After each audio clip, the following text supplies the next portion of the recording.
9848229397 ప్రత్యేకంగా సంఘం ఉండాలని చెప్పి అక్కడ ఒక సంఘాన్ని రిజిస్ట్రేషన్ చేసాం. దాంట్లో మేము పనిచేస్తున్నామని మా నాయకుడు కంప్లీట్ చేసి ఫ్యామిలీని మొత్తాన్ని అన్ని వదులుకొని కూడా తిరుగుతున్నారు.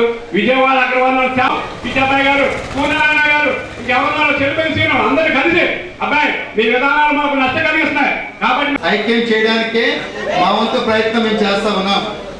ఒక పక్క 93 బీసీ కులాల ఐక్య వేదిక అయినా, రాష్ట్ర బీసీ జేఏసీ అయినా, బీసీ సంక్షేమ సంఘమైనా, కృష్ణయ్య గారి నాయకత్వంలో పనిచేసే సంఘాలైనా, డాక్టర్ గంగాధర్ గారి బీసీ జనతా ద్వారా పనిచేసే సంఘాలైనా, వీళ్ళందరి ద్వారా పనిచేసేది ఏంటంటే ఒకటే, క్షేత్రస్థాయినటువంటి బీసీలను ఐక్యం చేసి విస్తరించిన బీసీలను ఐక్యంగా విస్తరాకులకు కలపాలి.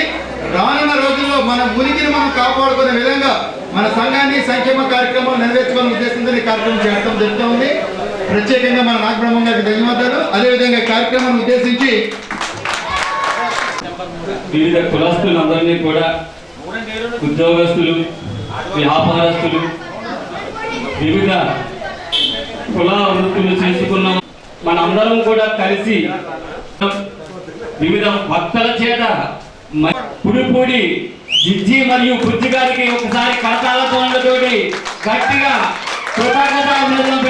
కూర్చున్నాను. ఇంకా చాలా నేర్చుకుపోయారు. గట్టిగా గట్టిగా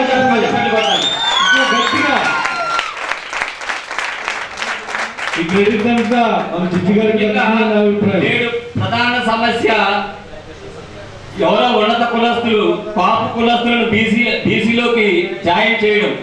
ఏదో అన్నట్టుగా మనకు మంచిదే, ఈ వివాదం మంచిదే జరిగింది. ఎందుకంటే ప్రతి బీసీ కులస్తుడు ఐక్యంగా ఉండడానికి, ఇది నెగిటివ్ గా మాట్లాడినప్పటికీ ఒక ఐకమత్యంగా ఉండడానికి ఒక నాందిగా నేను భావిస్తున్నాను.